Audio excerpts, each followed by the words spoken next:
direct capitalization method and the discounted cash flow method, like that. Very briefly, we say that a capitalization rate is applied. We say in this method a capitalization rate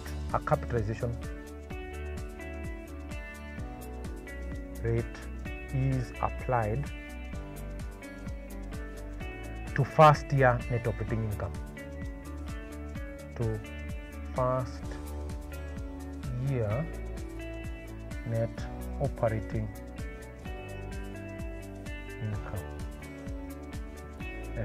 income. Here we are also saying that the future cash flows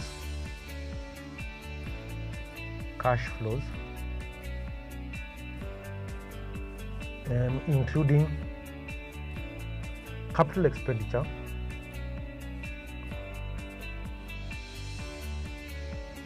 and terminal value, and terminal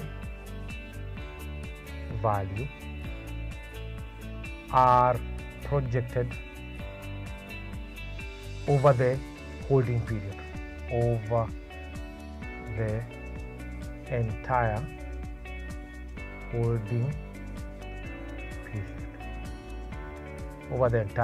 holding period, there. Those are the major differences between the direct capitalization method and the discounted cash flow method. Notice here the discounted cash flow method, you're getting NOI over R minus G, we're discounting it, required return minus growth rate over here. Here we're also saying we're getting NOI over cap rate, like that, in order to determine the value there.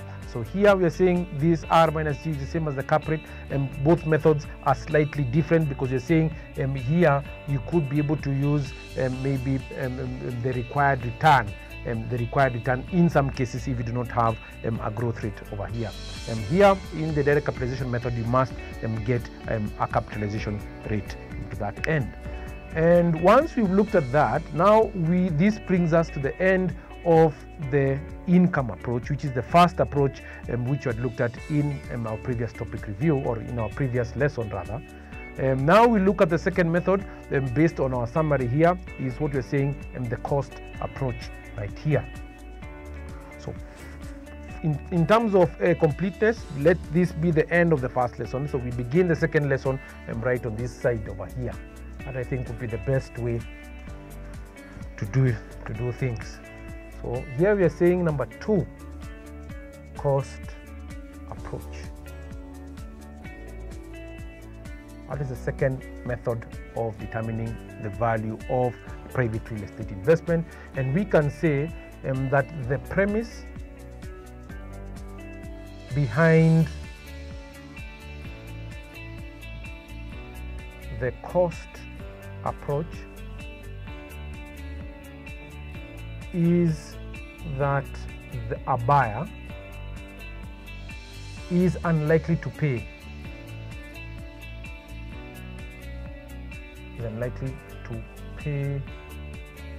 more for a property than it would cost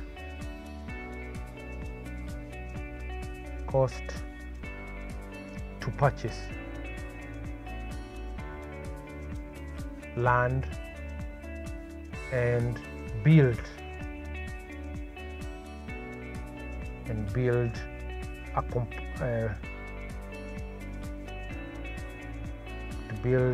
a comparable building.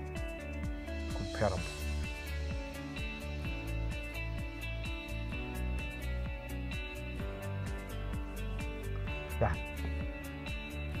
So we need to build a comparable building. I think it's not complete if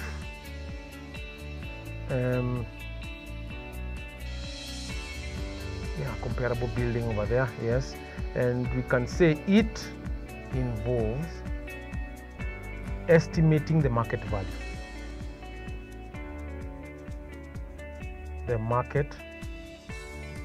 value. of the land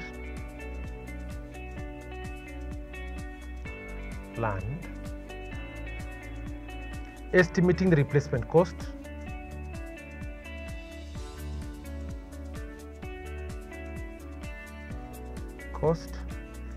estimating the replacement cost, and then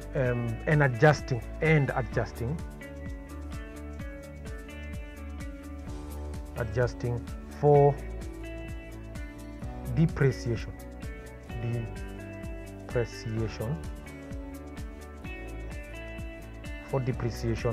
adjusting for depreciation, and of course what goes with depreciation is obsolescence.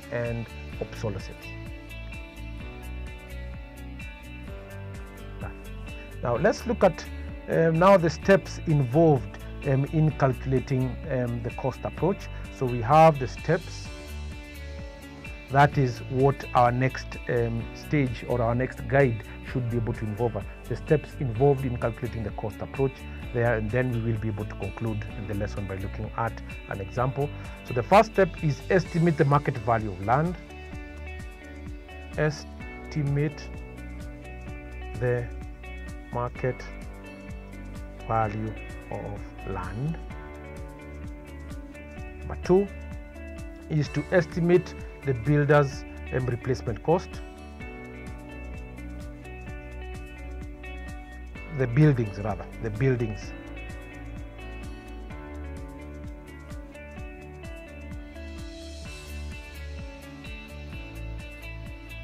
Buildings replacement cost.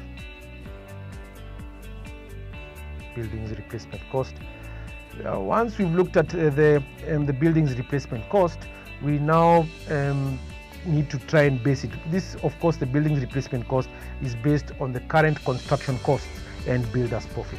So construction cost plus, so we are saying the construction cost plus builder's profit. That. So construction costs plus the builder's profit, and then the third step now is to deduct depreciation, including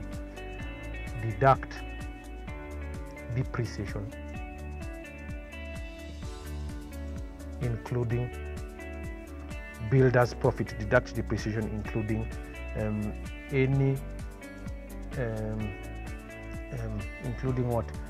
including physical deterioration.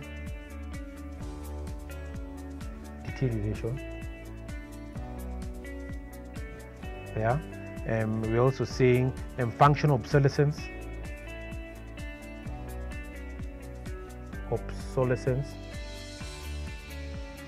So I can say functional, instead of saying functional obsolescence, economic obsolescence. So functional, economic,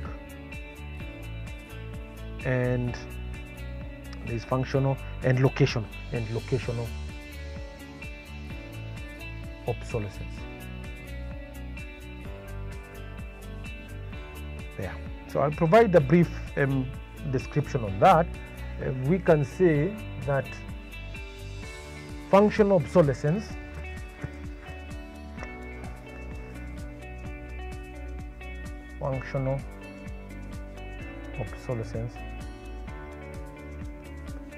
is the loss in value resulting from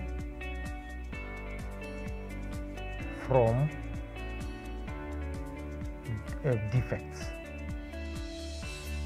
That is what you're saying is functional obsolescence. You could be having a leaking roof, you could be having a wall that has got a crack there. That is what you're saying is functional obsolescence. Now locational obsolescence, you're saying is when the location is no longer optimal. Occurs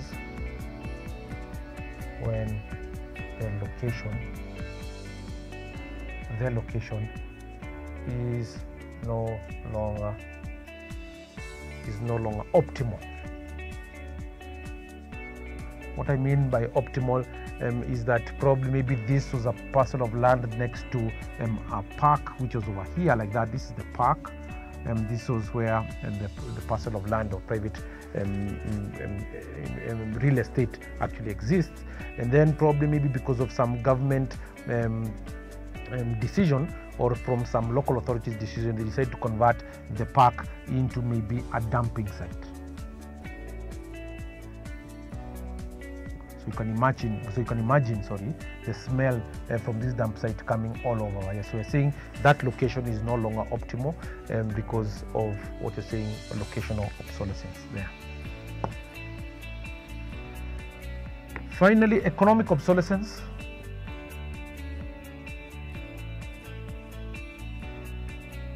We're saying that when it occurs when construction is not feasible, when construction of the real estate is not feasible. That. So now we can now look at an example. That is what our next step is right here. We are going to look at an example that is going to reinforce our understanding of the cost approach there.